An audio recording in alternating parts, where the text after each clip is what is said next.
I guess one of the things I will say about Battlestar Galactica, okay, so Deanna's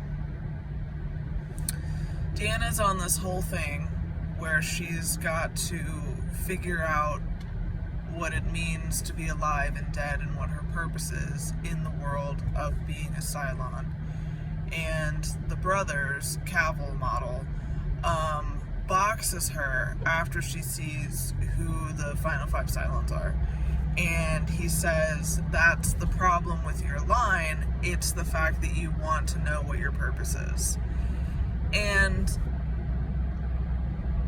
what's interesting about that is, okay, so we don't know what the actual plan is, but it does appear that the Cylons kind of feel like, generally, despite the fact what was going on with Deanna being very specific, actually do want to understand their place in the world beyond being robots. So it's almost as if their own cultural history has been erased and not programmed within their memory in the way that humanity in this universe has been able to study history and religious texts that give them an idea of what it is that they're doing in their mission, destiny, whatever it is.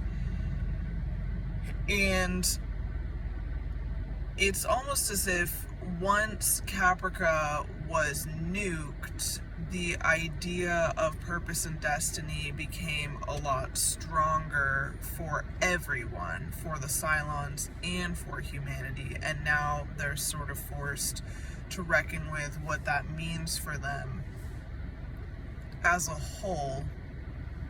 And they're doing it sort of independently, but also together, because if the Cylons are gunning for Earth and the humans are gunning for Earth, they're going to continuously cross paths, and there's going to be this point of war for whatever the reason of war is, because I still haven't gotten to the flashback episodes about their creation and their meeting and their plans, which I know is out there. I just haven't seen it yet. And so Gaius is now captured, and he's probably going to be considered a traitor, and he's going back to Galactica to do whatever it is that he's doing. And now he's like, am I a Cylon? Am I not a Cylon? I don't remember. I think he's not a Cylon, but I will be finding out.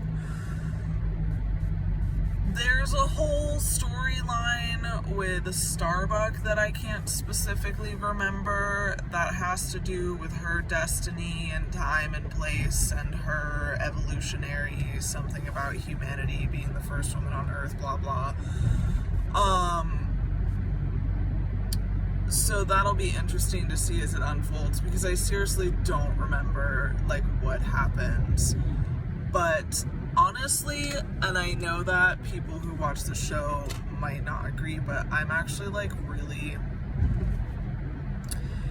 into the Cylons figuring out how to be more authentically themselves, because it kind of feels like, since there are all of these, like there are 12 units for each model, even though they're different iterations, they're the same iteration.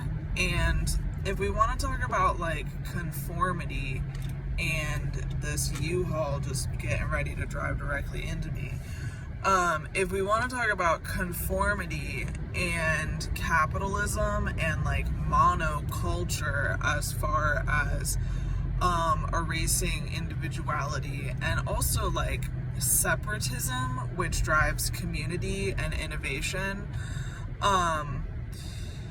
I would say that like they're just representing this little nugget, this little pocket of them representing like the things that are wrong in the world, you know?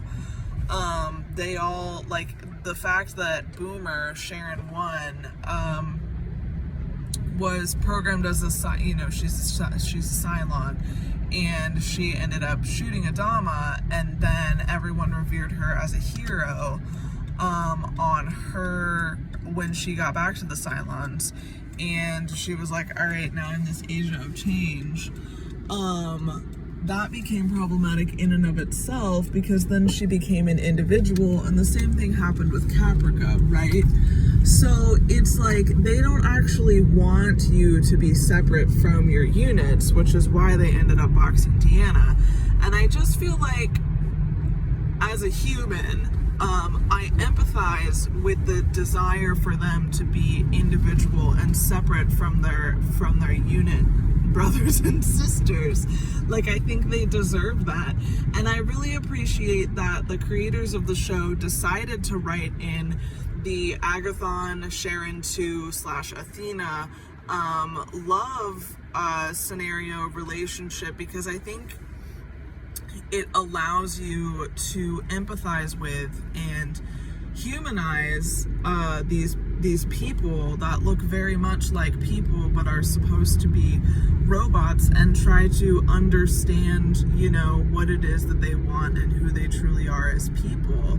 And Athena, you know, has to continue to defend herself and say, like, no, man, I have chosen to live among the humans. I've chosen to be human, but there's still this mistrust of her, this distrust of her, actually, where she can't be who she says she is, which I'm sure is very hurtful, because she did betray her own society and her own people to be there. And Laura decided, you know, you can't have your child, which I understand, but I also think was really fucking rude. So I guess there's still a lot to mull over and uncover, and as you can tell, even when I'm driving to work, I'm thinking about Battlestar Galactica. Too bad I gotta go make these food items for these people for 5.5 hours. I'm gonna turn into this parking lot, and then I'm gonna turn off my phone. So thank you for listening to me talk about Battlestar Galactica again. It won't be the first time, and it won't be the last time.